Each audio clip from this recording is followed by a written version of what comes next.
Hey, I'm Jenny Heyden. Welcome to my comedy hot take, because it's about 90 degrees out here on my balcony comedy club.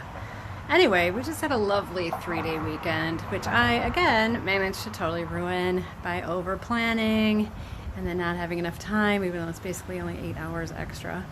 You always think, oh, I'll just do that in the 3-day weekend coming up. So the first day of the 3-day weekend, you have to blow off because you deserve a break. You're not going to do all that stuff, on the first day. And then the second day, well, that's, in this case, that's the 4th of July. You can't be doing work on that day. It starts with the parade.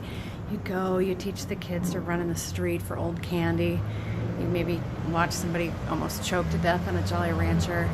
And you get to hear this here. You get to hear everybody talking because they don't have their masks on, and you're all together. So yeah, we heard a lot of talk about babies and cars, death, and food. You hear a lot about, oh my gosh, there was too much food, and we got to put the food away, and we got to take certain food out. We got to, take care of the dips. But and the moms walking back from the parade, they're extra chatty because they're filling the strollers with margaritas and things, that are now gone. And just talking about babies, like, oh, Franklin, oh my gosh, he's 14 pounds now, and he's in the 70th percentile. And then another mom says, oh, did you hear about Abercrombie? He's 30 pounds. That's like the 99th percentile. That's giant. That child is giant. And then you start thinking, wow, 14 pounds. That would feed a lot of people, because, you got to figure about 1.5 pounds per guest, for Thanksgiving, for turkey, and then you think a couple pounds extra for bones. So yeah, Franklin would feed about 8 people. Perfect. And then, gosh, Abercrombie, you could invite the aunts and the cousins, because that's like 14 people plus the kids table. But I guess, take away the high chair. Yeah, I don't know. I had my kids around Thanksgiving, so as soon as they take that baby and put it in that white scale with that butcher paper, your head just goes right there, and you think, don't think it, but then you can't help but think how many people your baby would feed. And then, my kids are teenagers now, and they still kind of think, wow, Mom, I'd feed a lot of people at this point. And I think, well, that's decent, that's great, I am a terrible parent, whatever, great. So you get back from the parade, then you go to the fireworks later, and the fireworks are great, everybody's chatting there too, and watching the fireworks. The first people to leave, as soon as they start, because apparently they were just there to see, make sure they still look the same, which they do, and so they gotta go.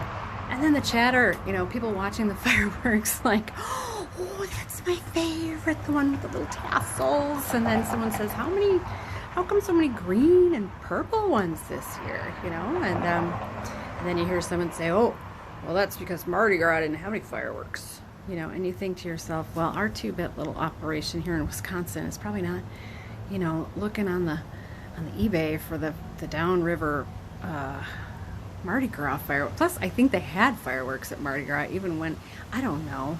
Anyway, then you hear other people talking, like, oh my gosh, the firemen are so cute, and then the woman's husband is like carrying 6 baskets of stuff and trying to recrack the little glow necklaces for the kids because they've already started to dim, and he realizes his phone's dead, he can't use the flashlight to find the car, and then meanwhile people are fleeing the fireworks when they're over, fleeing, grown men pushing children and old people aside and trampling them and trying to get out of there as soon as possible, like the lake's on fire. And I'm thinking, the lake just was on fire, and that's when you were sitting comfortably drinking your box wine.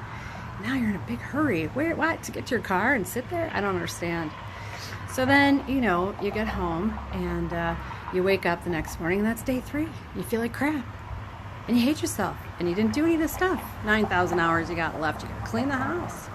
You gotta, teach that kid how to drive. You got 10 hours of night driving, honey. Let's take care of that over 4th of July weekend. Well, that's a genius plan.